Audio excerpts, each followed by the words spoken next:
কত উত্তর আসছে? তোর কত আসছে? আমার 35। 35ই উত্তর আছে। 35 আছে? তোদের হচ্ছে না? না রে।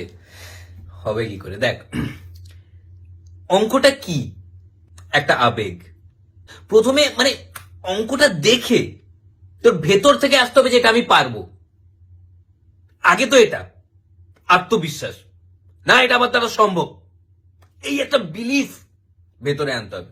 সেকেন্ড হচ্ছে এটা করবো কি করে, তার জন্য দেখতে হবে অঙ্কটাকে ভালো করে যে কি বলতে চাইছে এটা। তারপরে আসছে প্রসেস। এই স্টেপ বাই স্টেপ যদি ব্যাপারগুলো বুঝি, যেমন ধর এই পাঁচের অঙ্কটা বলতে চাইছে, আরে 5এরটা নয়, 6এরটার উত্তর 35। মানে পাঁচেরটার কত? 575। পাঁচেরটার, আচ্ছা। তো এই যে আমি ইচ্ছে করে যে ভুলটা করলাম, এই একে বের করতো, চল ফট, এই আচ্ছা চল ফট এখান থেকে।